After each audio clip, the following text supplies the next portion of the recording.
दोस्तों सीटेट से जुड़ी हुई एक खबर बहुत ही वायरल हो रही है कि सीटेट की मान्यता रद्द कर दी गई। तो ये है वो है, बहुत सारे दिस टाइप इतने न्यूज उस पर आ गए हैं, इतने चैनल वाले उस पर न्यूज बना दिए हैं, बहुत सारे टीचर्स भी बना दिए हैं। हकीकत कोई नहीं बता रहा है कि आखिर मैटर है क्या। और सारे लोग लिख रहे हैं कि सीटेट का मान्यता रद्द हो गया, तो फिर ये बीटेट हो गया, टेट हो गया, दिस डेट, बहुत सारे चीज़ों का जो है कि क्लियरेंस नहीं करते हैं कि मतलब मैटर है क्या और क्या सीटेट की मान्यता रद्द है नहीं है। तो ये मामला हुआ क्या, इसको हम लोग जानने का प्रयास करेंगे। नमस्कार, प्रणाम, जय हिंद। मैं मनीष, आप सभी का स्वागत करता हूँ आपके अपने YouTube channel job fix academy पर। दोस्तों, सबसे बड़ी बात यह है कि सही न्यूज कोई भी बनाए, सही न्यूज बनाए, गुमराह करने की कोशिश ना करे। थोड़े से छोटे छोटे व्यूज के चक्कर में वो क्या करे कि गुमराह करना छोड़ दे। और मैं आप सबको सटीक चीज बताऊंगा कि आखिर मैटर क्या था और इससे क्या बीपीएससी टीआरई 4.2 पे असर पड़ेगा या स्टेट में क्या असर पड़ेगा, या बहुत सारी जितनी भी चीजें हैं मैं क्लियर कर दूंगा।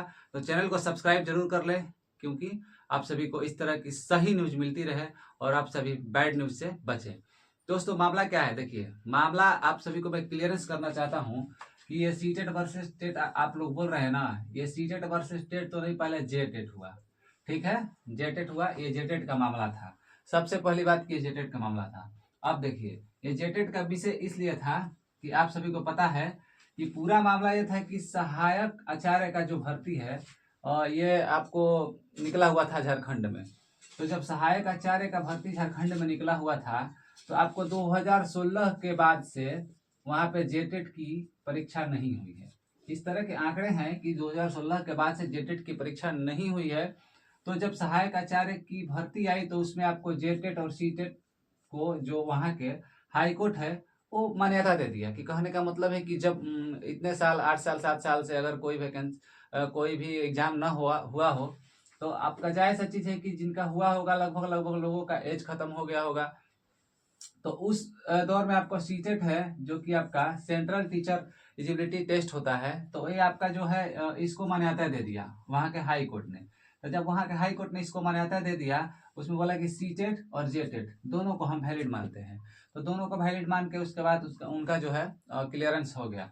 अब देखिए, दोनों दोनों तो शामिल हो गए, लेकिन जो जेटेट वाले थे, ये जेटेट वाले का कहना था कि नहीं, इसमें सीटेट वाले नहीं आने चाहिए, ये हमारे स्टेट का है, तो इसमें स्टेट वाले जो जेटेट किए हुए हैं उनका होना चाहिए। अब देखिए, मामला ये लोग पहुंच गए लेकर के सुप्रीम कोर्ट तक कि हमारा जो मामला है जेटेट का, ये सुप्रीम कोर्ट तक चला गया कि मतलब नहीं, हम लोग को जेटेट वाले को भाई। तो जेटेट वाले यहाँ पे सुप्रीम कोर्ट पहुंचे। जेटेट वाले का कहना यह था कि आपको आप सीटेट जो है, सीटेट को ना लेकर के जेटेट वालों को आप रखिए। इन्होंने सुप्रीम कोर्ट से अपील किया, तो वही मौखिक फैसला सुप्रीम कोर्ट का अभी आया है कि हम सीटेट को नहीं बल्कि जेटेट को मानते हैं।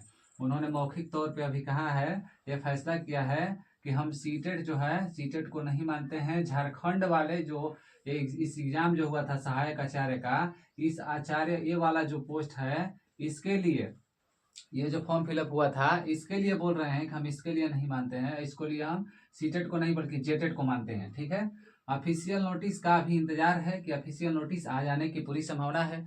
ये ऑफिशियल नोटिस अब देखिए क्या क्या प्रभाव पड़ेगा, इसको हम जानने का प्रयास करेंगे। सबसे पहले क्या क्या प्रभाव पड़ेगा, क्या है मामला, आपने आपने इसको जान लिया कि क्या है मामला। सीटेट पर क्या असर पड़ेगा, देखिए सीटेट पर कोई भी असर नहीं पड़ने वाला है, क्योंकि सीटेट तो है ये आपका सेंट्रल के लिए है। आपका जो भी सेंट्रल का है, तो सेंट्रल में ये तो क्लियर है कि आपका कोई भी सेंट्रल का अगर होता है तो उसमें क्लियर रहेगा सीटेट। अब देखिए, जहां तक रहा सीटेट, अलग अलग राज्यों में जिन्होंने मान्य किया है, तो वो राज्य सरकार के राइट्स हैं। वो क्या है, वो राज्य सरकार के राइट्स हैं कि वो क्या करता है क्या नहीं करता है, किस तरह की वो नीति को लगाता है, उसके अनुसार वो अपना कर लेगा।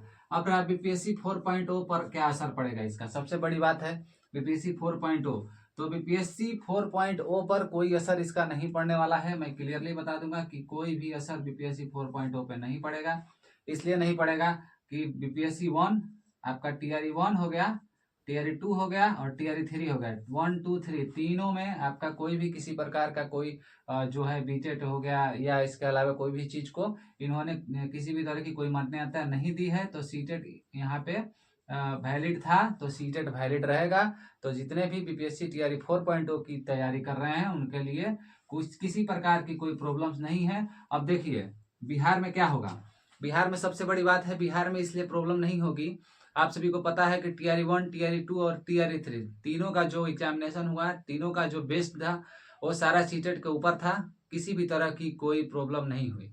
अब देखिए, ये झारखंड का मामला था और झारखंड बीटेट जेटेट और आपका सीटेट का मामला था, तो झारखंड के लिए फैसला आया है, न कि बिहार के लिए या अदर स्टेट के लिए आया है। और रही बिहार सरकार की बात, अन्य स्टेट गवर्नमेंट की बात, तो वो उन पे निर्भर है कि वो किस तरह की नीति को लागू करते हैं, लेकिन बिहार में ऐसी किसी भी प्रकार की कोई संभावना नहीं है, क्योंकि आप सभी को पता है कि अभी तो डोमिसाइल नीति पर बिहार सरकार कुछ बात नहीं कर रही है। डोमिसाइल नीति जो कितना बड़ा मुद्दा है, उसमें भी जब सरकार कुछ नहीं कर रही है, तो आप सीटेट का छोड़ ही दीजिए, किसी तरह की कोई फेरबदल नहीं होने वाला है। आप सभी को पता है कि बिहार इलेक्शन बहुत नज़दीक है, अगर सरकार किसी भी तरह से छेड़छाड़ करती है तो उसको बहुत भारी नुकसान उठाना पड़ सकता है। तो आप सभी निश्चिंत रहिए, बीपीएससी टीआरई 4.0 वालों को खास करके मैं बोल रहा हूँ, किसी प्रकार की कोई प्रॉब्लम नहीं होने वाली है। तो इस तरह से बने रहिए और सटीक न्यूज़, सही न्यूज़ देखिए। आप सभी को मैं देता रहता हूँ। चैनल को सब्सक्राइब करिए। मिलते हैं अगले वीडियो के साथ। जय हिंद।